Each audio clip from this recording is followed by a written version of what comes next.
할렐루야, 반갑습니다. 오늘 추석인데 특별히 이 사람이 만든 명절이지만은 우리 하나님께서는 하나님이 직접 만든 명절도 있습니다. 우리 사람이 만든 그 명절 잘 지키는 것은 좋은데 우상 숭배는 하지 않아야겠죠. 사실은 추석과 초막절은 같은 날이에요. 같은 날인데 이번 달은 윤달이 있어서 초막절은 한 달 후에요. 한 달이 틀립니다. 그래서 10월 12일 초막절인데 그것도 기억하시는 여러분들 되시기를 축복합니다. 유튜브 성도님들 할렐루야 반갑습니다. 오늘 하나님께서 주신 말씀 빌립보서 2장 12절입니다. 빌립보서 2장 12절.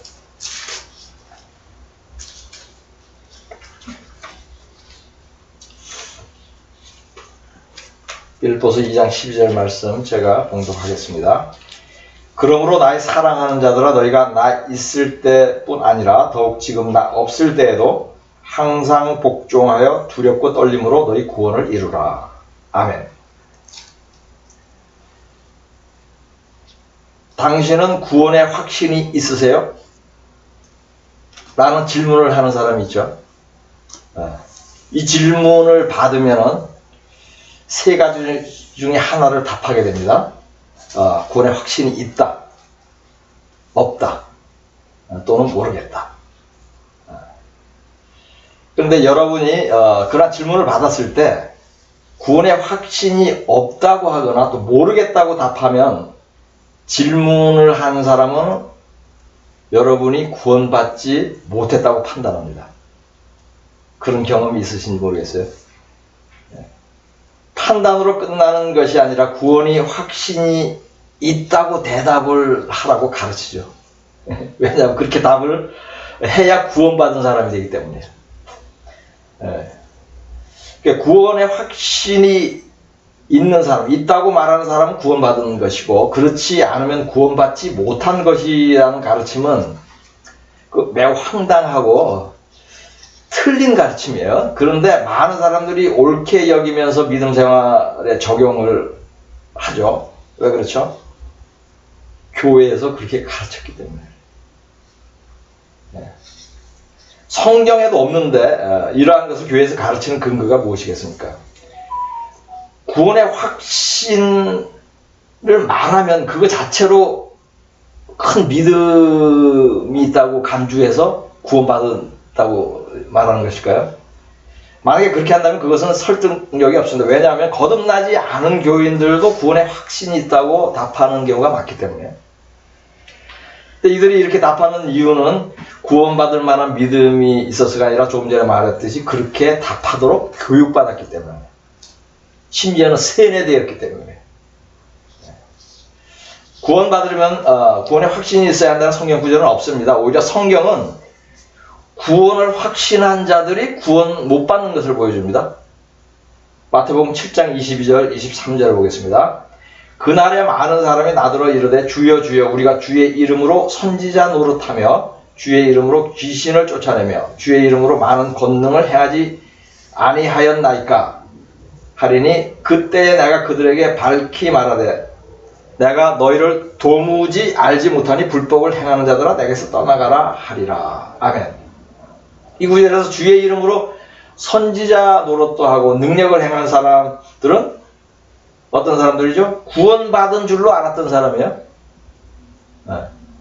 즉 구원의 확신을 가졌던 사람들이에요. 그런데 막상 죽고 보니 구원받지 못했어요. 구원을 확신하는 사람이 거룩하게 살려고 노력할 리가 없습니다. 구원받지 못할까 두려워하는 사람이 거룩하게 살려고 노력하겠죠. 이 구절은 선지자 노릇하며 구원의 확신을 가진 자들이 불법을 행하였다고 말하죠. 불법을 행하게 돼 있어요. 구원의 확신을 가진 자들은 불법을 행하게 돼 있어요. 성경이 말해주잖아요. 그래서 성경은 스스로 구원받았다고 여기는 사람들이 실제로 죄를 더 짓는 것을 보여주고 있잖아요. 그렇다면 오히려 구원의 확신을 가지면 구원받지 못한다고 가르치는 것이 더 바른 가르침일 수가 있는 거예요. 구원의 확신이 있으면 구원받은 것이라는 가르침이 성경적으로나 지금 논리적으로나 엉터리라는 근거, 이 근거는 제가 설명한 것 외에도 더 있습니다. 첫째, 하나님이 판단하고 결정하는 구원을 인간이 확신할 수 있겠습니까? 구원은 하나님이 판결해요. 이건 마치 재판을 받는데 재판관이 판결하는 건데 피고가 스스로 판결하는 거하고 똑같은 거예요. 그렇다면은 그것은 스스로 하나님이라고 하는 것과 같은 것이죠. 그러므로 이러한 가르침은 단순히 틀린 가르침을 넘어서 자신을 하나님으로 자처하는 그런 아주 참남된 죄를 짓는 것입니다. 둘째, 구원은 죽을 때의 믿음으로 결정되는데 살아있는 동안 어떻게 구원을 확신할 수 있습니까? 지금은 구원받을 만한 믿음이 있어도 나중에 믿음을 잃어서 구원받지 못할 수 있죠. 셋째, 성경은 두렵고 떨림으로 구원을 이루라고 말씀하시죠. 지금 본문 말씀 읽은 것이 바로 그것입니다. 그러므로 바울도 남을 전도한 후에 자신은 구원받지 못할까 두려워하면서 사역을 했어요. 고린도전서 9장 27절.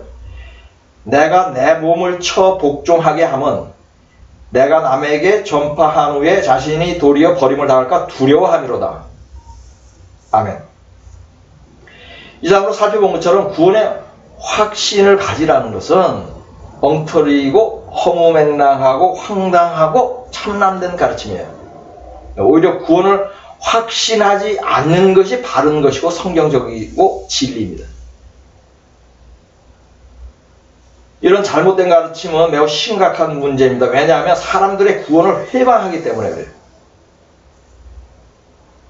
지금 설교 들으시는 중에도 많은 분들이 그것이 바른 가르침인 줄 알고 배워온 분들이 많을 거예요. 왜냐하면 저도 오랫동안 그렇게 알고 배워왔거든요.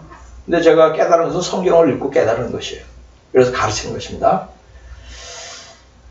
지금 이 가르침이 그냥 조금 틀려서 잘못 알고 지식적으로 잘못 알고 있는 걸로 끝나는 게 아니라는 얘기예요. 문제의 심각성은 구원을 회방한다는 것이에요. 그래서 이것을 가르치는 목사들, 그리고 이것을 배워가지고 그런 줄 믿고 알고 삶에 적용하는 교인들에게 응하는 말씀이 있어요. 마태복음 23장 13절 15절에 화 있을진저 외식하는 서기관들과 바리새인들이여 너희는 천국문을 사람들 앞에서 닫고 너희도 들어가지 않고 들어가려 하는 자도 들어가지 못하게 하는도다. 화 있을진저 외식하는 서기관들과 바리새인들이여 너희는 교인 한 사람을 얻기 위하여 바다와 육지를 두루 다니다가 생기면 너희보다 배나 더 지옥 자식이 되게 하는도다. 아멘. 이 말씀이 응하는 거예요. 배우는 사람, 가르치는 사람 모두 응하는 것입니다. 구원의 확신을 가지라는 가르침은 단순히 잘못된 가르침이 아니라 이처럼 교인들을 지옥으로 끌고 갈 만큼 위험한 가르침이에요. 지금 대한민국의 교회에는 이렇게 교인을 지옥 자식 되게 하는 미친 가르침이 창궐하고 있습니다. 그러니 누가 구원을 받겠습니까? 구원의 확신이 있다고 하면 구원받은 것이라는 황당한 그런 궤변이 만들어진 배경이 있습니다. 그 배경을 한번 살펴보겠습니다. 약 450년 전에 유럽에서 종교혁명이 있었죠. 그때 자신이 만든 교리를 반대하던 사람을 50명 넘게 불에 태워 죽인 사람이 있어요. 그 사람 이름이 장로교에서 우상으로 받던 존 칼빈이에요. 이 사람의 주된 교리 중에 첫째가 한 번 구원은 영원한 구원이고 두 번째가 하나님은 구원받을 자를 미리 예정해 놓았다는 것이. 이 가르침은 틀린 것입니다. 성경적이지 않습니다. 단순히 틀리고 성경적이지 않은 것을 넘어서 지독히 이단적인 것이에요. 왜냐하면 이러한 가르침을 믿고 따르는 교인들이 구원받지 못하기 때문에 그래요. 제가 성경 가르친 분 중에는 한 번 구원은 영원한 구원이면은 자기는 지금 술 먹고 다니면서 노래방 다니고 싶대. 이분은 한 번 구원은 영원한 구원이 아니라는 것을 아는 사람이에요. 그 세상에 많이 빠져 있다가 늦게 예수를 믿은 사람인데 그렇게 얘기를 하더라고요. 예수를 주로 영접하기만 하면 영원히 구원받았다고 믿는 사람의 삶이 거룩한 삶을 살 수가 없습니다.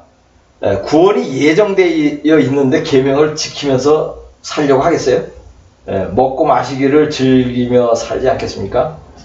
죄짓기를 두려워하지 않을 것이 분명한 것이에요. 희대의 살인마가 만든 교리가 온전할 리가 없죠. 그 교리를 쫓아 세워진 교단이 온전할 리가 없습니다. 존 칼빈의 그 지옥으로 끌고 가는 한 번 구원은 영원한 구원 교리가 잉태한 것이 바로 구원의 확신을 가지면 구원받는다라는 교리예요. 거기서 나온 것이에요. 연결이 되잖아요. 이제 아비 마귀하고 새끼 마귀가 잠깐 대화하는 걸 제가 얘기를 하겠습니다. 이제 아비 마귀가 새끼 마귀에게 얘기를 해요. 너는 예수를 주로 영접함으로써 영원히 구원받았다. 그러자 새끼 마귀가 대답합니다. 감사해요, 아버지. 그래서 나는 구원의 확신이 있어요. 이거예요. 구원의 확신을 가지라는 그런 미친 가르침이 이렇게 탄생한 것이에요. 이것을 가르치는 미친 교회도 이렇게 탄생한 것입니다. 미친 교회에서 함께 미치지 않고 떠난 한 분이 있어요. 이분 이야기를 소개를 할게요. 이분은 얼마 전에 자신이 섬기는 교회의 목사에게 한 번 구원은 영원한 구원이 맞는지 질문을 하고 그리고 그 교회를 떠났대요. 왜냐하면 그 목사가 한 번 구원은 영원한 구원이 맞다고 대답했기 때문에 테스트를 한 거예요. 근데 테스트를 해보라고 제가 힌트를 줬어요. 지혜를 줬어요. 그 목사님 좋은 사람 같은데 그래서 한번 그렇게 물어보시라고. 근데 이 목사는 한 번 구원은 영원한 구원이 맞다는 것을 설명하기 위해서 한 번 호적에 올린 사람은 호적을 팔 수 없다는 것과 같다라고 이렇게 비유를 하더래요. 무식하고 굳세지 못한 사꾼이 궤변으로 성경을 억지로 푼 것이죠. 성경은 호적 올린 사람이 호적을 파버리는 것을 보여주죠. 성경 호적 파요. 생명책에서 이름을 지운다는 말씀이 있잖아요. 다행히 이 성도는 목사의 가르침이 틀린 것을 알만한 성경 지식이 있었던 거예요. 한 번 구원은 영원한 구원이 틀리다는 거. 그리고 그 거짓 교회를 떠나는 그런 행하는 믿음도 있었어요. 어떤 사람은 지식은 있는데 행하는 믿음이 없는 사람도 있어요. 조금 후에 한번 소개를 하겠습니다. 제가 뉴저지에서 만난 한 크리스천이에요. 제 기억으로 제 머리를 깎아준 사람 같아요. 저는 머리 깎는 사람을 전도를 하거든요, 항상. 전도하기 좋아요. 왜냐면 듣기 싫어서 도망가지를 못해. 그리고 손님이 하는 얘기니까 들어줘요. 그래서 이 크리스찬인데 자신의 교회의 목사가 한 번 구원은 영원한 구원이라고 가르친대요. 뭐 대부분이 그렇게 가르칩니다. 장로교만 그런 게 아니에요. 거의 대부분이 그렇게 가르쳐요. 옛날에는 장로교만 그렇게 가르쳤는데 장로교가 거의 그렇게 가르쳤는데 이게 장사가 잘 되는 걸 알고 다른 교단에서도 그거를 갖다가 적용을 하는 거예요. 이거 통계적으로 나온 거예요. 성도들이 더 많이 모여요. 한 번 구원은 영원한 구원이라고 가르치면. 그래서 제가 미국 목사가 설교하는 걸 듣고 알았어요. 근데 자기 목사는 한 번 구원은 영원한 구원이라고 가르치지만 자신은 그렇게 믿지 않는다고 말해요. 그래서 다행이라고. 그게 바르게 믿는 것이라고 제가 얘기를 해줬어요. 근데 이분은 그 교회를 계속 섬기고 있어요. 근데 이분은 한 번 구원은 영원한 구원이 틀리다는 것을 알았는데 성경을 틀리게 가르치는 거짓 목사의 가르침을 듣는 것은 죄인지는 몰라. 듣는 그 자체로도 죄임에 함께 멸망합니다. 이것은 모르는 거예요. 하나만 알고 둘은 모르는 거예요. 이분이 한 번 구원은 영원한 구원이 아니라 진리는 아는데 거짓 목사의 설교를 들으면 망한다는 이 진리는 모르겠네요. 이것도 후자도 전자 이상으로 중요한 것이에요. 그래서 혹시 이 설교를 듣는 분 중에 여기에 해당되는 분들 있으면 조금 전에 예를 든 분처럼 교회에서 속히 떠날 것을 고민합니다. 대학 교수인데 목사 행세를 하는 어떤 사람이 있어요. 그 사람에 대해서 잠깐 나누겠어요. 이 사람에 대해서 나누는 이유는 이 사람이 유난히 한문구는 영원 구원이라는 것을 노골적으로 가르치기 때문에 그래요. 물론 다 가르치지만은 유튜브에 나와서 사람들이 많이 들어요. 이 사람 걸. 그래서 많이 미혹받기 때문에 좀 경종을 울리려고 하는 거예요. 이 사람의 이름은 정동수입니다. 이 정동수가 사꾼인 증거 몇 가지를 제가 말씀드리겠습니다. 첫째, 주의 종은 말씀 사역과 기도에 전무해야 되죠.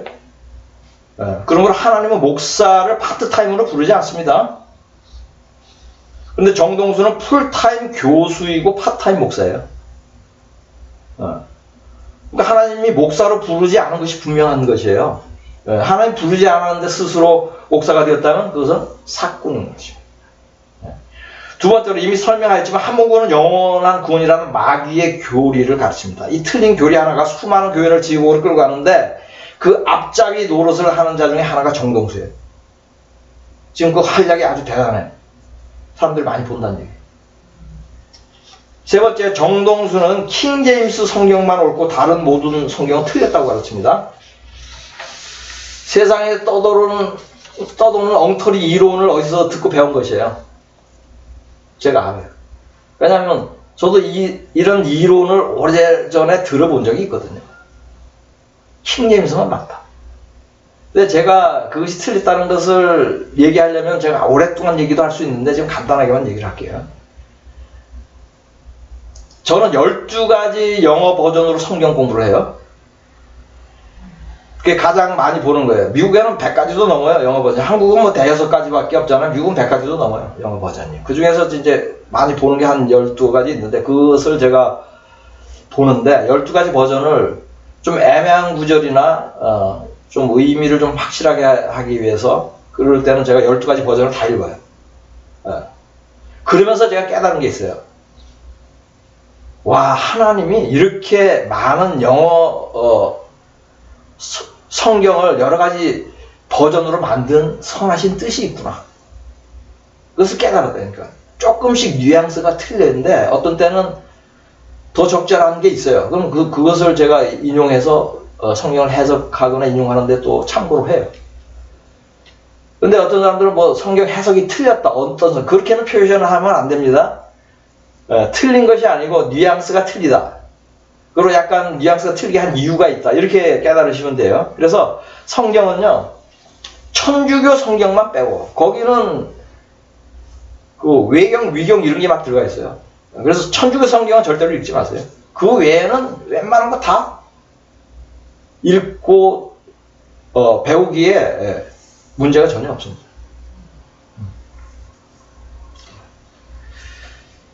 네 번째로 뭐 제가 조금 더 자세히 설명하면 킹제임스 버전도 문제가 있는 버전이에요. 그렇게 따지기 시작하면은 근데 이거 길어지니까 여기서는 얘기 안 하겠습니다. 네 번째로 정동수는 방언 등 성령의 은사를 부인합니다. 한마디로 이 자는 성령이 없는 자이고 성령을 받지 않은 자예요. 그러니 성경을 바르게 풀어 가르치는 것은 원천적으로 불가능해요, 이 사람은. 왜? 하나님은 성령으로 기름을 부어서 목사를 세우고 그리고 그 기름 부음이 성경을 가르치는 것이에요. 머리로 가르치는 게 지식으로. 그러니까 엉망진창이죠. 성경 가르치는 것이. 네. 이상으로 간단히 정동수가 사꾼인 것과 그 가르침을 멀리해야 한다는 말씀을 드렸는데 마지막 때에 가까울수록 이러한 거짓 교사들이 흉년의 산도둑 출몰 하듯이 많이 나타나고 있습니다. 조회수 많다고 듣지 마세요. 유명하다고 듣지 마세요. 지인이 보냈다고 무조건 열어보지도 마세요. 이제 미혹은 교회 안에서만의 문제가 아닙니다. 인터넷을 타고 미혹이 꼬리를 물고 사설을 만들어서 옥죄어 옵니다. 깨어있지 않으면 어느새 정동수 같은 거짓 목사에게 속아서 함께 지옥 자식 될 수 있는 것입니다. 구원의 확신을 가지라. 한 번 구원은 영원한 구원이라고 외치는 한국교회는 더 이상 구원의 여망이 없어 보여요. 교회를 떠나는 것이 구원받는 길이라는 역설이 이제 더 이상 역설이 아니에요. 정설이 되어가고 있습니다. 천국에 갔더니 목사가 거의 없더라고 하는 그런 간정 들어본 적이 있죠. 그것이 거짓도 아니고 과장도 아니라고 믿어지잖아요. 그러면 여러분은 깨어있는 것이에요.